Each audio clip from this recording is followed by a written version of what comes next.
Hey everyone, happy Thursday. Thank you so much for joining us for another amazing Power to Fly Chat and Learn. My name is Meg. I'm part of Power to Fly's virtual hosting team, and I am super excited to have you all join us for this amazing interview we're going to have with Katie Hallam. Before I introduce her to all of you, I just want to go over a couple of quick housekeeping items. If you've joined us on a previous chat, this will be very repetitive. I'm sorry, but we'll try and get through quickly. So today's session, like all of our virtual events, is all about our audience. We want to make sure that you all get to participate and really drive today's conversation. So to that effect, you are more than welcome to turn your cameras on. Like I said, share your faces with us. No need to be insta-perfect, messy buns, furry coworkers, non-traditional workspaces. All of this is highly encouraged. And we are so happy to have you join us today. Now, as I said, if you do want to participate, you can do that in a couple different ways. You can come off mute to ask your question, but if you do that, you will show up on the live recording of today's session. Either your camera or whatever you have, avatar, display name, whatever is up, that's what will show. Now, if you have any kind of privacy concerns, totally understandable. You can still participate. You're going to put any questions or comments you have into the Zoom group chat. And you can also DM me directly in case you want to ask a question or raise a comment, but want to remain anonymous for whatever reason. Doesn't matter. I'm happy to do that for you. Like I said, this is being recorded. So in about 1 to 2 business days, so obviously probably next week sometime, everybody that registered for today's session will get an email with a link to where they can rewatch today's chat and learn. Now, if Katie says something absolutely mind-blowing and you have to tell someone right away, you can share this video, usually within about 5 to 15 minutes at the end of the session. It'll appear on our YouTube channel because we're live streaming there.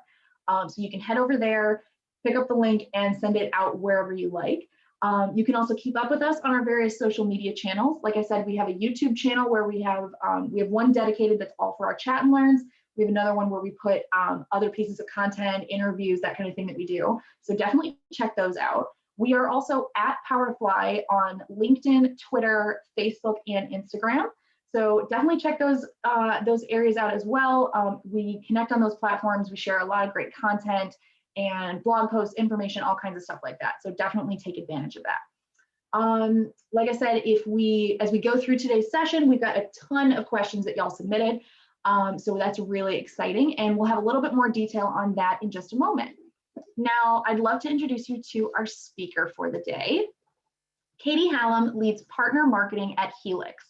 As a member of Helix team for over 4 years, Katie has seen a lot of exciting change at this leading population genomics startup and continues to be inspired by the impact her team makes every day.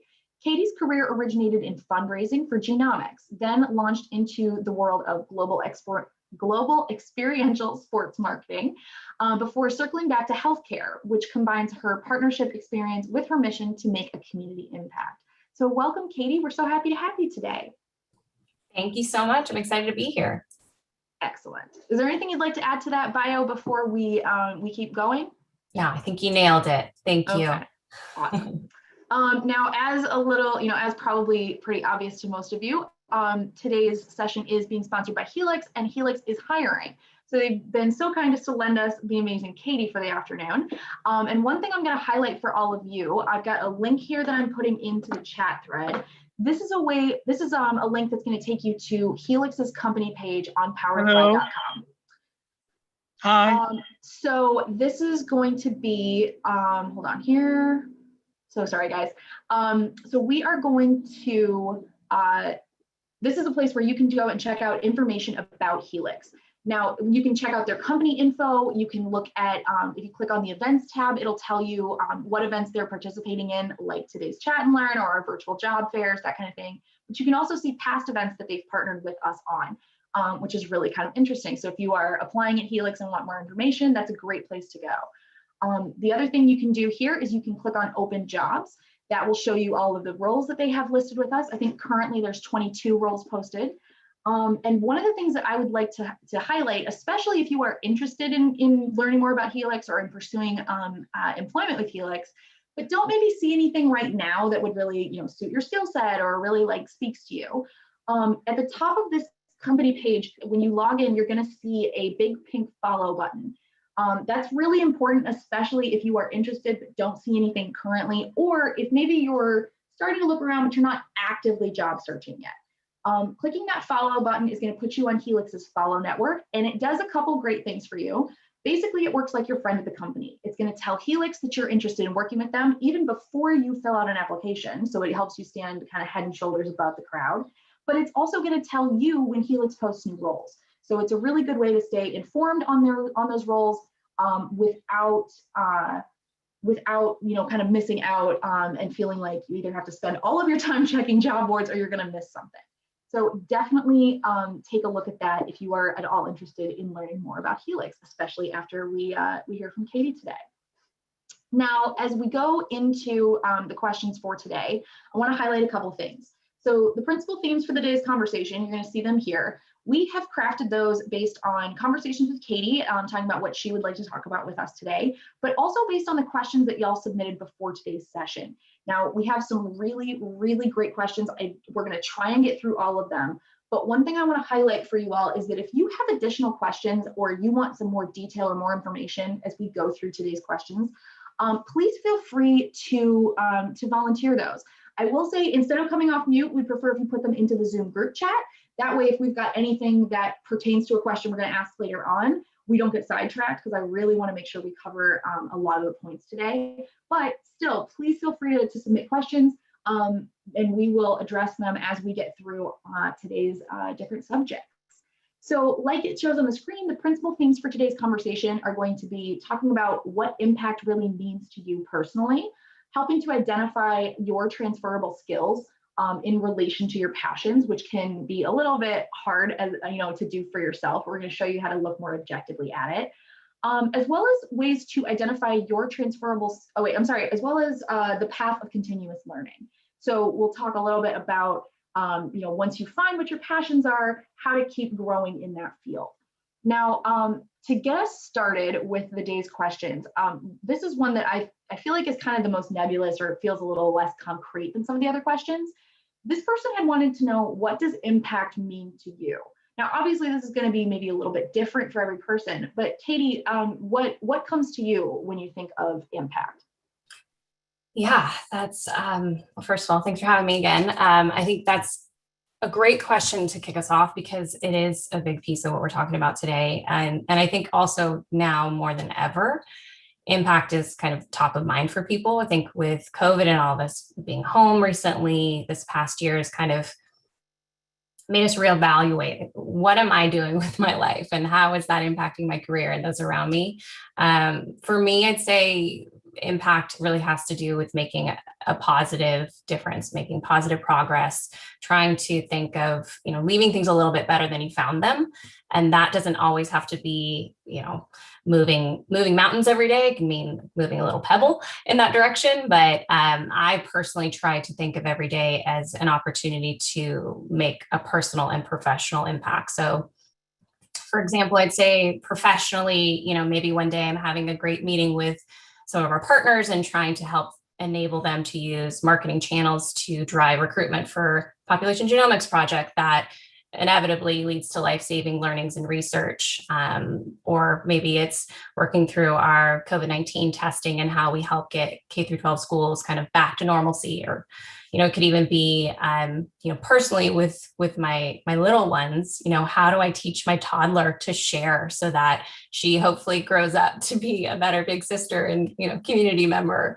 But I mean, even I think sometimes it could even be smaller things like, just even acknowledging and appreciating people, like strangers in your life. It could be someone who maybe is more like invisible or underappreciated on a day-to-day basis, like someone who might deliver your mail, or someone who, could maybe be a little bit more unseen, and just acknowledging them.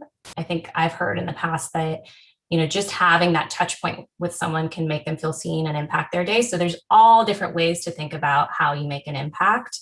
And I just think some days are more of a personal impact, some days are more of a professional impact, but finding that balance, at least for me, is what drives me. Yeah, and I think I love how you touched on that, impact can mean so many different things, because to my mind, part of the big deal with parenting is you're raising a human. You're going to send that person out into the world. You want them to make, at least not do harm. You want them to be a good person. And so, yeah, it's making an impact to one person might be, they're not happy unless they're curing world hunger, but other people, it might just be that that's your impact on the world is raising somebody who's going to make a difference, who's going to be that good person or that great influence, even if it's just in their own personal circle. I mean, personally, I'm of the same opinion. Like, I don't really want to like cure cancer or something. I want it to be cured, but I just know that I'm not the person to do it. So yeah, I love the idea of, kind of identifying what impact you want to make in your life, knowing that that impact is going to make a different, it's going to be a different definition for everyone. I love that.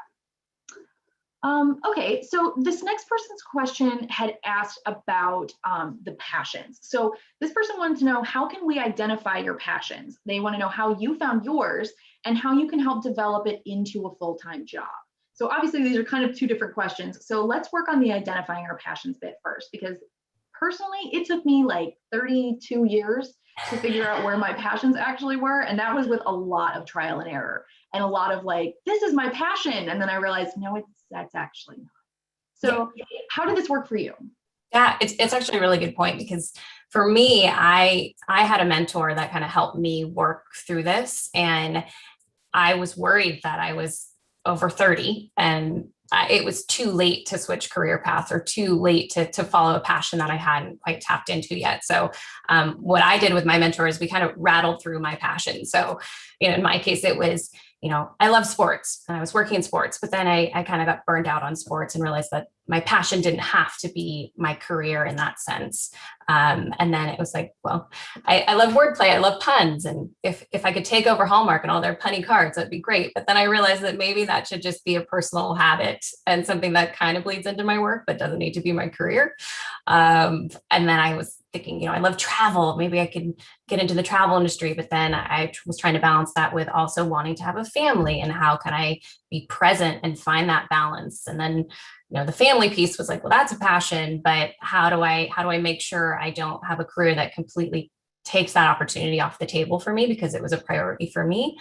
And then I kind of focused in on, okay, well, I really like helping others. And specifically, I really liked working with the elderly, which is kind of random, but I loved volunteering for Meals on Wheels and Little Brothers, Friends of the Elderly. And it was a passion of mine, but I realized that wasn't really a career. That was just more something I really enjoyed doing in my spare time. And then I was kind of like, okay, well, community impact. There's something about, all of us have something in common, which is that, we're all growing older, hopefully, we're all aging. This is a good thing. And we're all unfortunately impacted by some sort of disease, or, people in our lives passing or getting sick. And that was a big fear for me. A secret fear was losing my loved ones. And so how could I kind of take the opposite of my fear, inverse it, so that I turned it into a passion? So really kind of keeping the people I love healthy and living longer lives. Is there a career there? Is there something that I could do to add to that as a passion and a career? And my mentor had heard of Helix, and I had this opportunity to work with partners, enabling them to help people live healthier lives through DNA learnings. And it was like kind of a moth to a flame. Like, it just triggered something in me saying, I need to be part of this. How can I figure out my transferable skills, and really thinking of my partnership skills. And I ended up finding a great boss at Helix who frankly just took a chance on me, and saw my passion and believed in my passion, and realized that I could kind of learn the rest, and really left it up to me to prove myself. And 4 years later, I'm still here. I love that. Thank you for sharing that kind of journey with us, because I feel like it's one of those things that you feel like your passion should be easy to identify because it's the thing you care about most. But we all have so many things in our lives that we care about, and some of them are things we care about because we just want to, but others are things we care about because we have to, or because it benefits us in another way. So yeah, I think that's a really great way to think about all the things that you like to do, or that are important to you, and then find that common thread throughout. That's absolutely wonderful. I love it. I want to share it or open it up to the group as well. If you think that you have a passion, or if you have identified even a couple different ones that you think are your main passions in life, please share it with us. Put them in the Zoom chat. I'd love to see what everyone else's are. Like I said, it took me till I was 32 or 33 to find my passion. And it turns out it is, advancing the cause of feminism and equality all over the world. So absolutely, it's never too late to try and identify what your passion is. All right, so to address the second half of that question, this person wanted to know how to really develop it into a full-time job. Because obviously, if your passion is, making crafts and things, you can go and sell them on Etsy. If your passion is, recording music, you can try and make an album to sell that. But what do you do when your passion, like you said, is to have community impact and help in like the health and lives of people around you? How did you really go about trying to figure out how to make that really a theme in your life or a full-time job? I think it was kind of towards the end of what I was saying is when I really boiled it down, I threw out these kind of fun things that I was excited about, but when I really boiled it down to what could be realistic, I had a mentor who was thinking through those opportunities with me, someone who had kind of been through it before and could help me see more clearly. But two, just looking out there and doing my research and looking into companies that I respected, looking at job opportunities that might be open in the areas with the themes that I was looking for, in community health, obviously a DNA startup. So I think for me, it was really first kind of honing in on what that focus was, and then talking to people. I think the power of a network is incredibly important. So you never know when people are going to hear of job opportunities, and kind of connect the dots for you, but also doing your own legwork and looking into companies that you respect that might have a similar mission to your passion. Yeah, I love that idea of looking at the company missions, because it can also really give you a good idea about what that company thinks is important. And even looking into seeing what they're doing for community outreach or ways they're giving back. If you look further into it, it's a really good way to see what companies are kind of just paying lip service, like it's a box they tick once a year, versus what companies are really making it a large part of their everyday work, of the grind that they go through every single day. Is this something that they're keeping in mind? That's great. I'm looking over the questions or the passions that people are sharing in the thread, and they're just lovely. Joan is talking about how she loves sewing as a hobby, but her passions are human resources and health and wellness. Katie said that hers are event planning and trying to make events more sustainable, which having some experience in the event planning industry, Katie, you are right. You're right on the money. It's one of those things that people don't really think of as being a wasteful industry, but it totally is. Sridevi is also talking about sharing Katie's view of caring for loved ones and how that moved them into looking for opportunities in the health space. So that's absolutely wonderful. Okay, so when we're talking about finding our passion, once you know what you're passionate about, how do you turn that into impact? Because it can be perfectly fine to be passionate about something, but if you're not turning that outward, then probably you're not having any impact on anything other than yourself, which might be where your goals lie. But how can you kind of see a way to turn this from a personal thing into something that benefits people other than yourself? Yeah, so when I got a heads up on that question, and I was trying to think through, what the process was for me personally, and I didn't want to miss any things with my mom brain. I made a few notes, but mom brain is real. So I think that what I mentioned is really the first step for me personally was finding a mentor. So someone who believes in you, who you respect, who you trust, who's kind of been there, done that, gotten the t-shirt, and can kind of like help you think through clearly what might seem kind of foggy to you. And then recognizing your passion. So what is it that you love? What interests you? What inspires you? And then brainstorming opportunities to be impactful towards those passions. So, do you need to spend your personal and professional time on that passion? Like myself with the elderly, I think you mentioned someone with sewing. And then are there companies out there that you admire? We just touched on that. Do they focus on an area that you're passionate about? Do they have job opportunities? How to hone in on your relatable and transferable skills. So I never worked at a genetic startup before. I'd done fundraising for medical genetics and I had a lot of partnership experience, but the rest I kind of chalked up to a challenge and an opportunity to grow and, a challenge that I was up for. I think it's important to find people to take a chance on you. And this goes with that network, the power of relationships and looking for those connections, but also you kind of have to sell yourself. You have to believe in yourself. You have to take a chance on yourself so that other people can appreciate that boldness and that passion and they kind of see it come through. And then you have to prove your worth, right? So once you're there, if it's out of your comfort zone, you may be overwhelmed at first. I certainly was in certain job opportunities, but I think if you stay focused on why you initially wanted that job and why they wanted you, then you can earn your stripes and kind of prove yourself that way. And then for me, it's been really important to pay it forward. When you see someone else who's in your shoes or going through a similar experience to you, I've been so fortunate to have so many mentors in my life, and really does take a village, I believe. So if you can give back, if you can be that mentor to someone, if you can take 30 minutes to have a coffee with someone or an informational interview, or provide a referral or a recommendation and pay it forward, I think it's a really, really small world. So you don't want to ever burn a bridge, and just making those connections are so important. And then lastly, I'd say you just got to keep learning. It's in my opinion, when you're done learning, you're kind of done growing. It's actually my father-in-law always says that every day is a school day. And I think he relates it more to marriage, which is another story, but I think you can apply it to life, right? Every day you should truly be learning and challenging yourself and always finding a job that pushes you that extra mile. Because otherwise you're just a fish outgrowing, your little bowl.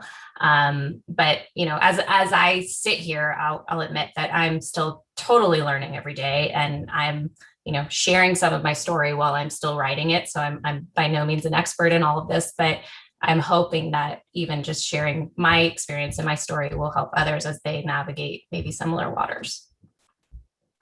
No, that's lovely. I want to say thank you for sharing that, because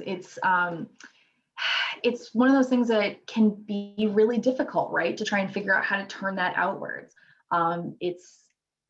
It's a challenge for everyone. And I'm loving what I'm seeing in the chat thread, because there's people that are talking about, ways that how they're thinking about taking their passions and turning them outward. So that's awesome. Let's talk a little bit about the emotional blockage to getting started. Did you experience this at all when you started working on, finding a way to make your passion more a part of your daily and professional life? Totally. I think emotional blockage it's something that I still struggle with confidence sometimes openly. I mean, maybe it could be a gender related thing. I know there's a piece of that I'm sure it sounds like you've studied as well and focused on, but even as I was asked to speak today, I was kind of like, are you sure you want to hear from me? There's this kind of self-deprecation of, well, am I good enough? That it goes through your head sometimes. And I think I've had to really focus on accepting that a lot of my strongest skills are soft skills, which makes me sometimes have self-doubt. But a really great boss of mine, really once taught me that certain things can't be taught, but the rest are all learnable if you have the right attitude. So it's, you have to realize that there are skills that a lot of people have that are soft skills. And then the rest, if they have the excitement and the appetite to learn, can be learned. And so it sounds cheesy, but it is really about believing in yourself, because it's more contagious than you realize. And then, that's kind of the thing about following your passions, is you shouldn't have to fake it if it's a passion. That's a really great point. And I swear every time we're on one of these calls, I always come away with at least one thing that's like, oh my God, how did I not think of this? And you're right. Like, if it's something that you are truly passionate about, it's basically never a slog. You might get stuck in, trying like a specific step or something, but you still maintain that passion.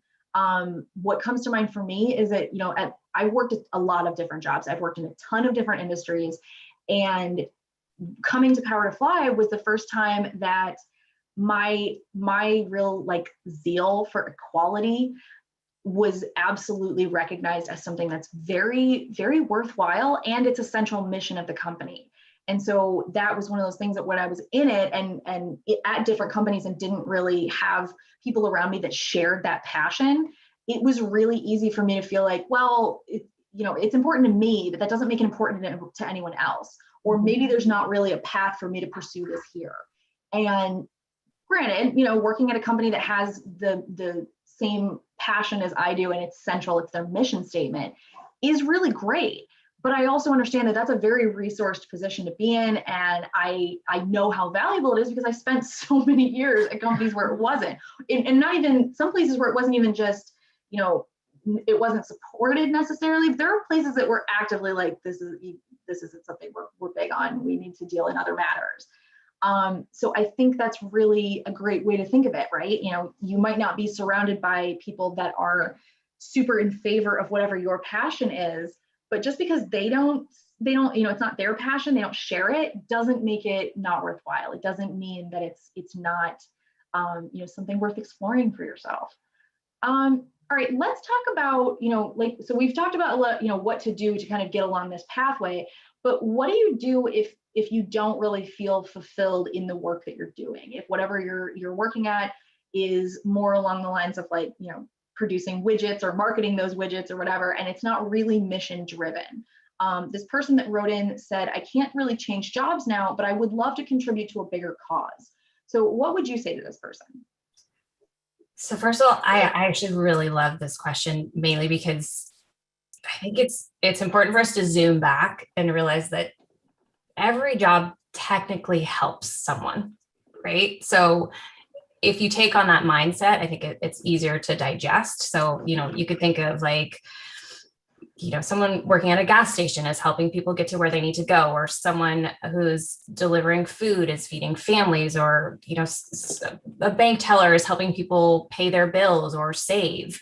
So I think, with that mindset, kind of what you were talking about, Meg, earlier, like just because your day-to-day job may not be curing cancer or, solving homelessness, it doesn't mean that your work isn't impactful. So I think it's important to take a breath there for people who are putting too much pressure on themselves to feel like they need to cure cancer every day, because if we were all curing cancer, there would be a lot of other gaps in the world. So I think kind of half of the battle, or a majority of the battle, is really that perspective and trying to find impact in what you're already doing. That I think is an important first step. Secondly, there might be opportunities, kind of alternative opportunities within your organization or community. Thinking of like HR opportunities, or like Helix, for example, has a really dedicated DEI committee that does incredible work celebrating diversity and kind of bringing awareness to discussion opportunities from everything from like societal challenges to cultural holidays and educational inclusion. So just a really amazing organization within our organization.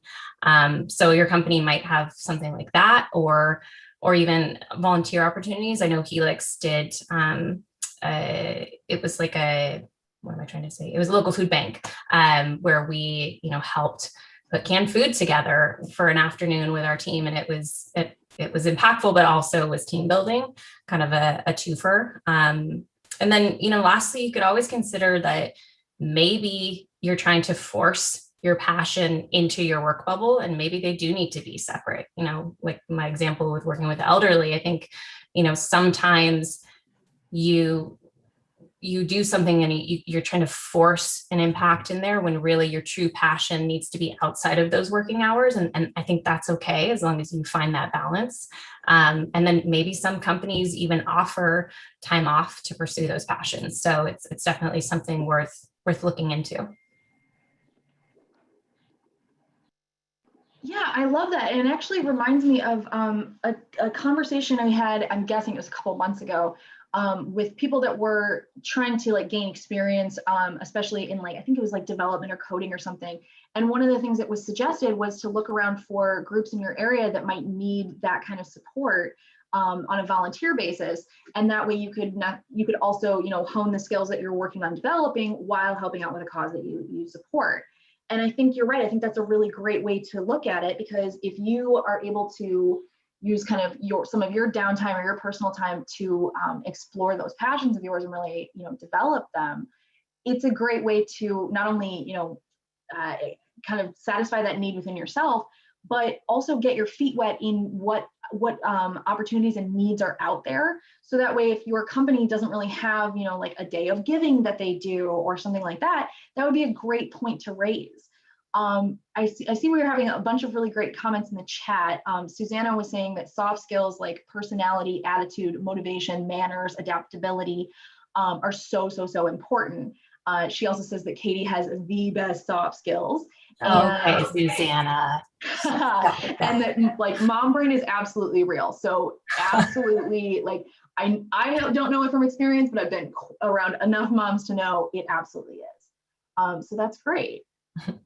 So, all right, let's talk a little bit more about setting boundaries while working in a mission-driven company. Now, I feel this one hard because a lot of the times, like other times when I've worked places, I've been passionate because, this is what keeps the lights on, or this is, my job, and I really want to make sure I'm doing a good job at it. But I also had a very difficult time kind of turning off from, becoming so immersed in work, because it feels great, right? Especially when you're working for a mission-driven company.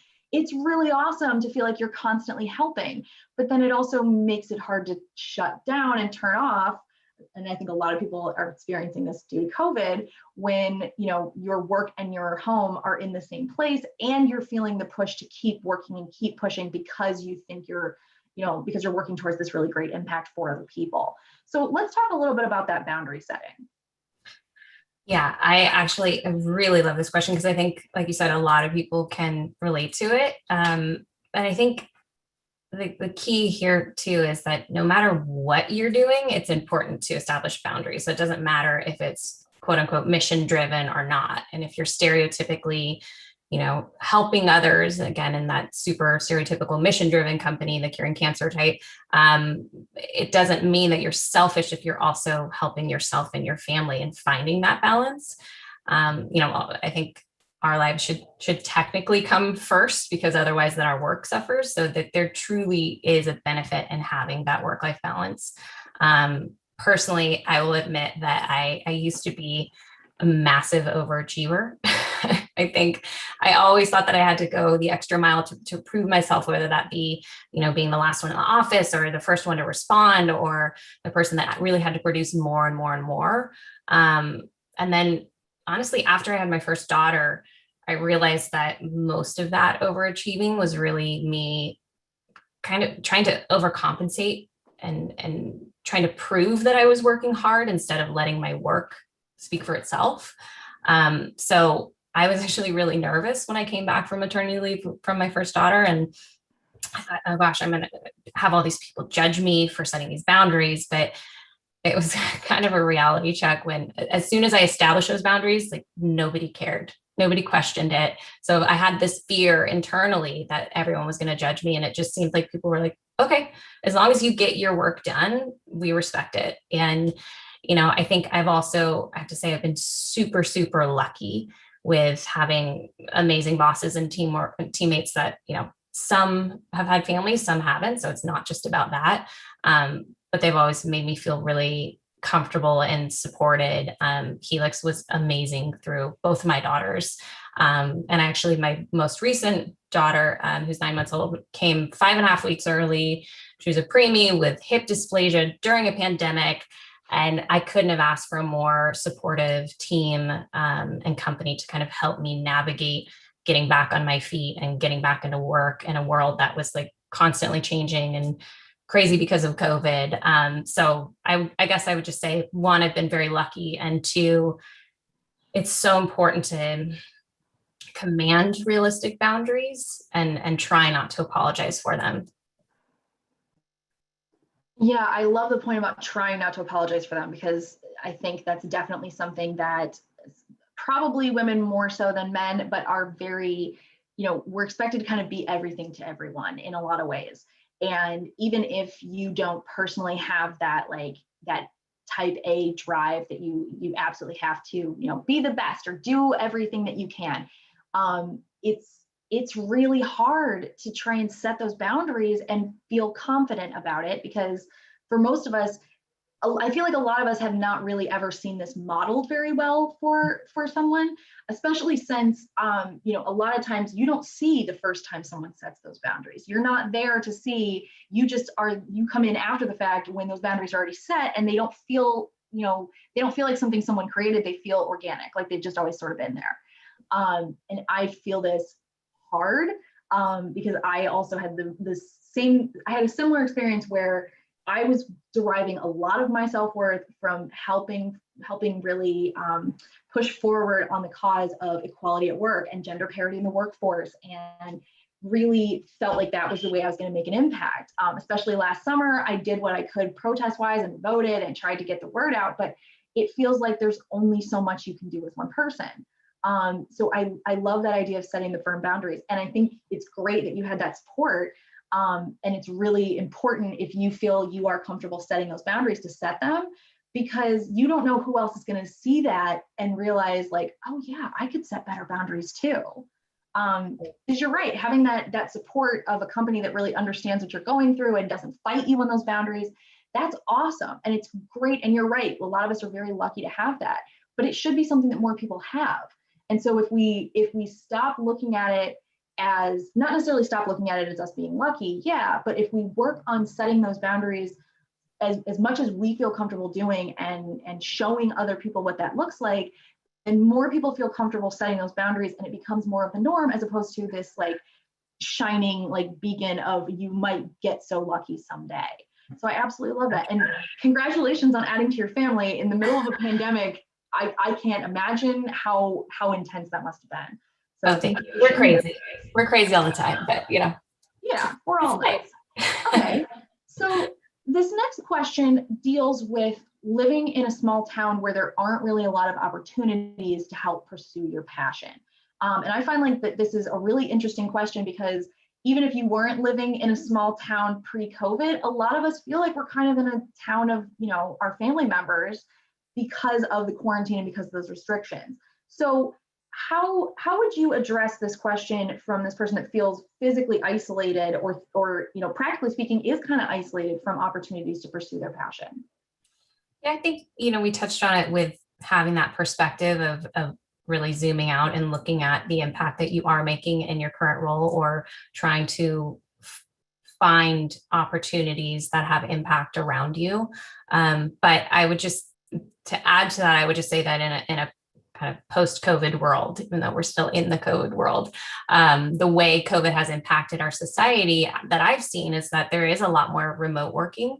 So if you have a job that you think is your dream job and you want to go for it, and it's in a different town, city, state, even maybe country, I think there's more opportunity now, because people have proven that they can work remotely. So it broadens the pool of opportunity. And I think a lot of companies are excited about this too, if they believe in remote working, that they can tap into a larger talent pool. So I think there is a case to be made now that maybe was a discriminating factor in the past, that you can do just as good of a job remotely as you could if you were coming into the office all the time. Obviously, there's that kind of missing piece of having that one-to-one contact, but I say now more than ever, go for it. It's kind of that, like, what's the saying? If you shoot for the moon, you could still end up in the stars. It's like, try it and go for those opportunities that you might feel are out of your reach because you're in a small town, because now more than ever, I think they're a lot more accessible. No, I think that's completely right. As much headache as the internet has brought us in, especially in recent years, it's also a great way to really connect yourself to the outside world, as well as being able to reach places that you might physically have never known that this is somebody that had a need that you could help fill. So that's absolutely wonderful. And I love the idea of, kind of exploring that, because of COVID, there are many more people that are turning to, that internet area to fill their needs as opposed to just looking around them. So yeah, that's so great. Okay, so we talked a little bit about what it feels like to be, in one of those resource positions where you're getting all of this from one company. But this person had talked about how they had decided to pursue a job that they were passionate about and have gone to a couple of interviews, but haven't heard back from any of the companies that would really suit their mission and their principles. This person wants to know, how do I find the balance between being too picky and settling in my job search? And I feel like this is the thing that a lot of people worry about, not necessarily just involving your passions, but finding that unicorn job that's going to, be a great fit for you as well as for the company, and just have all of the, kind of all the stars line up. It can feel really hard and can feel like maybe you should settle. So how would you address this like kind of dichotomy idea of either you're settling or you're being too picky? Yeah, so I think it's well, first of all, I could sit here and tell everyone to pursue their dreams, but there truthfully is no silver bullet that can enable everyone to get their dream jobs. I wish there were. Truthfully, I think what you touched on, Megan, in the beginning was that there is a lot of trial and error, and there were jobs that I didn't love, or aspects of jobs that I loved that I didn't like. And I think when I found those things that made me realize I didn't really like doing them, it helped me realize what I do like and what my strengths and weaknesses are. And I think that comes with age and experience too. Again, I'm still learning, but I think there are times in life where we can be picky, and other times where you just have to take a job to stay afloat. And that's totally okay. But try to use the latter as really an opportunity to learn what you don't like, and kind of like dating, dating. I'm married now, but dating around originally, you kind of thought, okay, well, I like this about this person, but I don't like this about this person. And you kind of figured that out in your next relationship.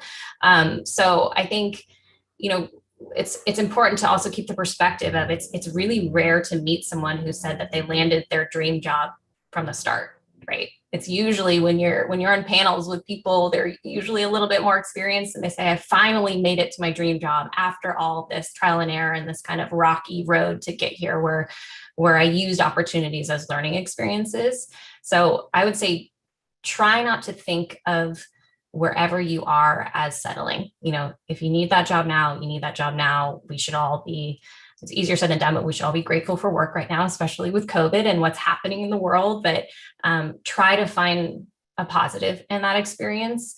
And then I think to touch on not hearing back. I know this is a common experience for a lot of people, but I would say feel free to reach out to the recruiter for feedback. So that's something that there's a respectful way to do it without seeming confrontational. And I think that you could use that to make yourself stronger in your next interview or your next pursuit of an opportunity. But I think sometimes it also helps, when we take things personally, if we don't hear back or we feel rejected.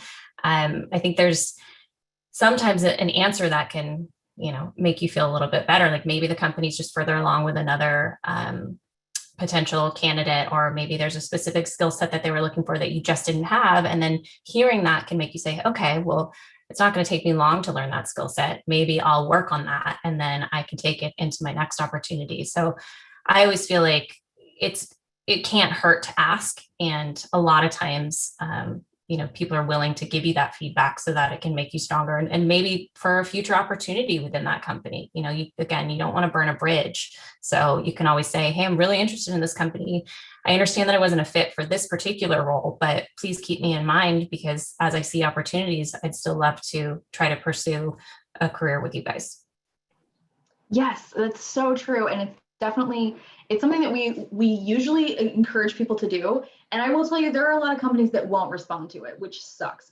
But the companies that do, that gives you a really great, kind of insight into what their company culture is like. So it's a really good thing to look for. And something I want to highlight, because we hear this a lot on these chats, where people talk about kind of having a priorities list, basically, of like the things that they would love to find in a company. And one of the things you can do is if you get that whole like kind of checklist of these are the things I would like my perfect job to have. And then you can kind of, run through and maybe prioritize them within, or, give them different weight, give the, different items different weights. Maybe what you find is that if you can't find a job doing what you're passionate about, maybe the best fit for you is a company or a job that allows you the freedom to, kind of leave work at work and then pursue your passion on the side. Maybe it's a point where you get, enough flexibility in your work, even if the pay is not great, you get other, you can work in other perks or other benefits that would enable you to better pursue your passions. So that's really great. All right, so let's talk a little bit. You talked previously about having a mentor that helped kind of like lead you through your career and help brainstorm when you were trying to find ways to pursue your passion. Can you talk a little bit about how you sought out or cultivated these relationships? And one thing I want to highlight, because we did have a lot of people that asked follow-up questions to this in the chat thread, I'm going to share it again, but our chat and learn, all of our video archives are available on our website. So if you are interested in panels on mentorship or in Power to Fly's mentorship program, definitely check out these searches, and you can use other terms as well to search our video archives. But we've got some really great chats on how to seek out mentors and develop that relationship. So sorry, Katie, for you, what was this experience like? For me, it started, I'd say, earlier on in my career. There was a young leadership forum that my previous boss started with the LA Sports and Entertainment Commission, and really just trying to bring together people who are starting off their careers, and it was mostly women, to try to help them, again, navigate waters and questions and share resources and say, I'm applying to this. Have you heard about this job opportunity? And really just have a community. And then I also joined at one point Women in Sports and Events. It was called WISE organization in San Francisco. Again, just an opportunity to be around both women who were more mature in their careers that could share their story and open up their contacts for opportunities, but also listen and provide advice, as well as peers who were in my boat, just trying to figure out, what do I want to do? Where do I want to go next? And kind of have a safe space for those forums. So I would say, for me at the time, I looked in the realm that I was in for those types of organizations, but depending on your passion, depending on your industry that you're pursuing, there's probably some form of community or group like that it offers a safe space for you to be able to talk to not only your peers, but people that could become your mentors. And from that experience, I did draw a handful of women who became my mentors, who really had success in the industry that I was working towards. And, we would go for coffees again. That's the pay it forward, right? They would take time out of their very busy schedules to sit with, little old me who wasn't doing anything for them, to just listen to where I was and help me try to figure out where I wanted to go next. And I think there's that piece of, there's kind of impact and altruism where I think it's innately selfish, right? Because it makes us feel good. So we all benefit from it, because if you give back to someone, you're helping them, but you're also kind of helping yourself because you feel good from that. And I think that is a piece of making an impact through my career that I appreciate, is that I don't just feel like I'm going to work, 9 to 5 or whatever it may be to go through the grind. I'm also getting that selfish satisfaction of feeling like I'm making an impact. I love that. Okay, so I know we only have about 10 minutes left in today's session, because these always go so quickly. Let's talk a little bit about if you found maybe that job that you think would be a great fit for your passions, but you don't necessarily have the background required or that you think is required for this dream job. What do you recommend that person do? Is it as simple as like including an explanation in your cover letter, or is there something else, like a different way to pursue this? Yeah, I think if you can, it really depends on the job and the organization, right? Because you kind of going back to that feedback point. If it's a larger organization, it's really hard for them to be expected to respond to everybody asking for feedback. So if you're applying, if you're one of many applicants, it's sometimes hard to stand out. So if you can try to find a way in your cover letter to make yourself stand out, show them that you are truly the best fit for the role, but also keeping it short and sweet, because they're probably not going to have time to dive into this long story. But I think that involves doing your research, right? And trying to identify unique opportunities where your skill set can help solve their needs. And maybe that's anticipating their needs, maybe something that's not even in the job description. You take it that extra mile and say, here's the job description, but I also noticed this on your website, and I'm wondering if you thought about this opportunity, and I could bring some experience here. I could help you with that. So I think there's this kind of mixture of passion and relatable ability that's important. But I also will say, from trying to stand out in a sea of applicants, it does also go back to the amazing push for relationship building, and having a referral is always a strong guide. Because if I'm someone reading through hundreds and hundreds of applications, but someone comes to me and says, this person I worked with and they're wonderful, that helps. It is a little bit of a biased game though, right? Because if you don't know someone there, you don't want to be last on the list. So I think it really does depend, but if you can put that extra cherry on top of having a contact there, that can only strengthen your likelihood. But in general, I'd say just trying to really go the extra mile of thinking, how can I stand out in this role? How can I provide benefit or impact that other people may not be thinking of, or maybe it's above and beyond what's being asked of in the job description. I think that's great advice. I always love the notion that you can use that cover letter. Your application is obviously kind of taken in like a whole pack. But what I like to say is that your LinkedIn profile or your Power to Fly profile, whatever your professional profile is, that's sort of the teaser for your for you as an employee, and then your application and your cover letter are like the trailer. It's more kind of fleshes out your story a little bit more, and still leaves enough, tells the person enough information that they want to know more, so that they'll come in and ask you for an interview. So I think that's a great idea, to use that cover letter as a place to stand out. All right, we have about 7 minutes left. I saw we did have people that wanted to ask questions earlier in the chat. So if you would like to ask a question now, please feel free to either raise your hand, drop me a note in the Zoom chat. I'm happy to call on people. We did have one last question that was pre-submitted that we could ask, but again, I want to hold that space for anybody that would like to ask a question before time runs out. I don't see anybody so far. No. All right. So we'll go on with one more question, but please, if you have a question you'd like to ask Katie, please feel free to throw it out to us. This person says, I went from a job. Oh, there we go. Susan, would you like to come off mute and ask your question?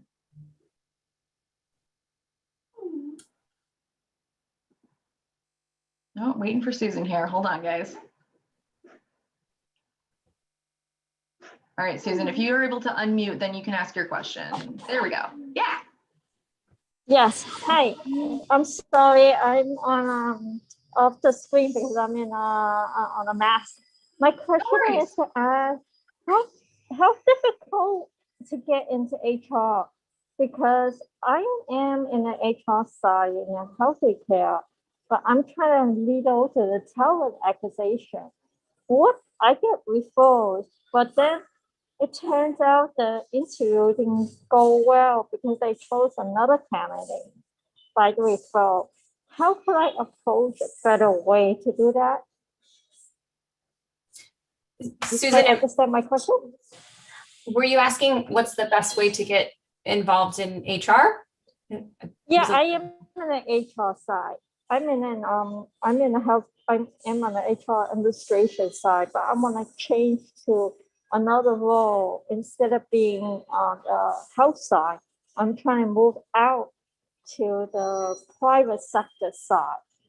So how could I approach? I get referrals, but how could I get a lot of connection on LinkedIn, but then I'm trying to build a networking and to connect me into the private sector.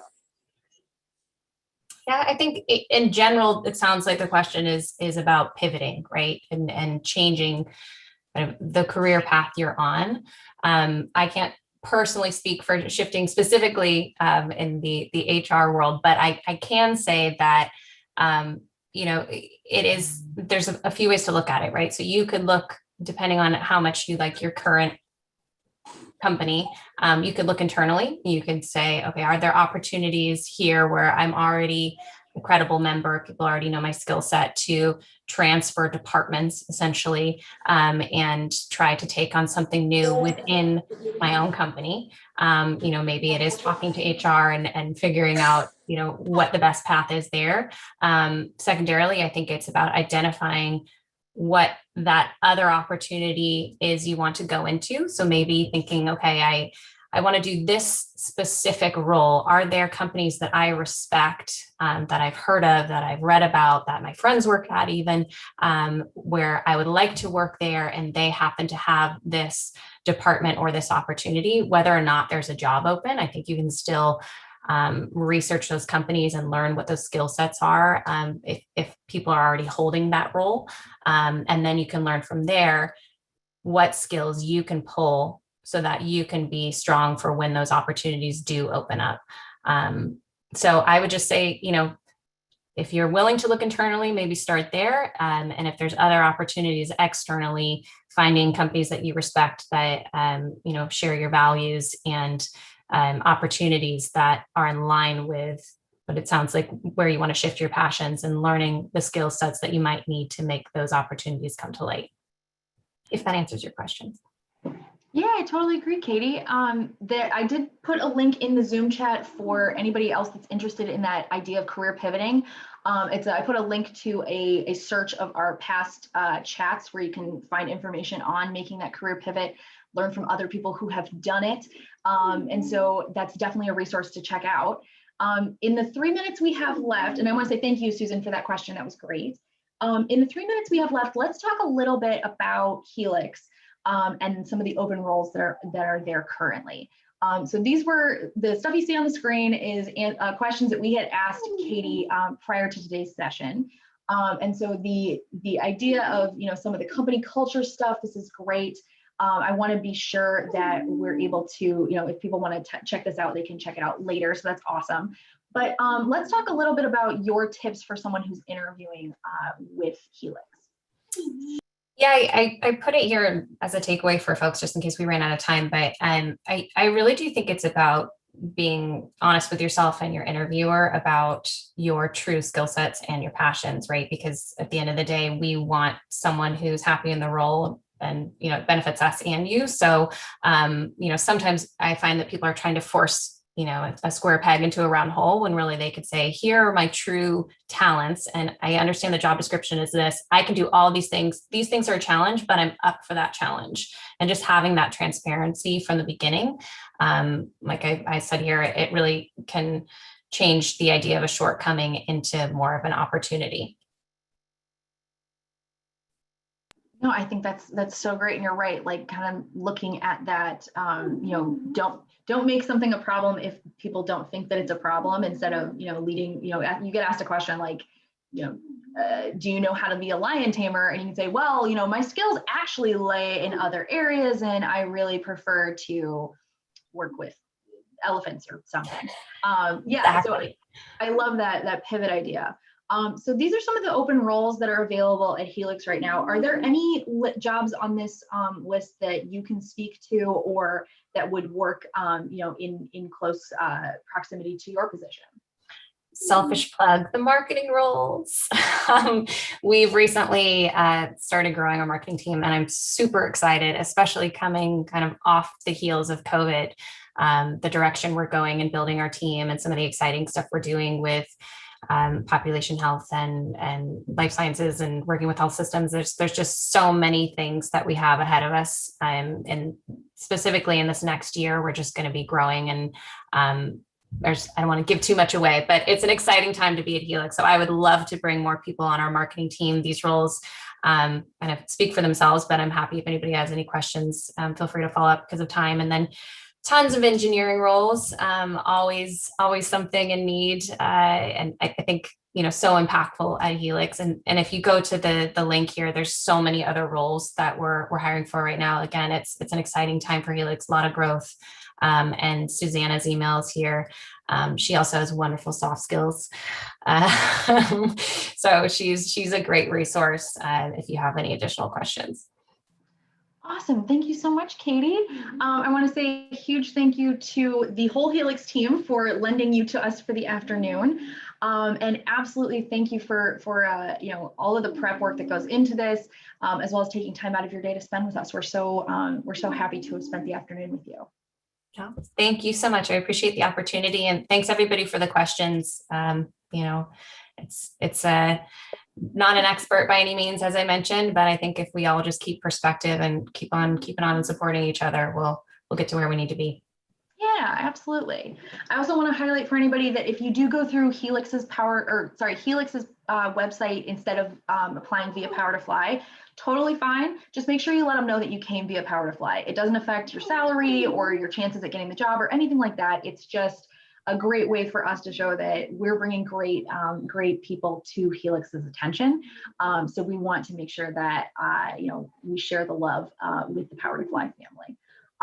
All right, so to close us out for today, I just want to say thank you to our great attendees. This was really awesome. I loved all the participation.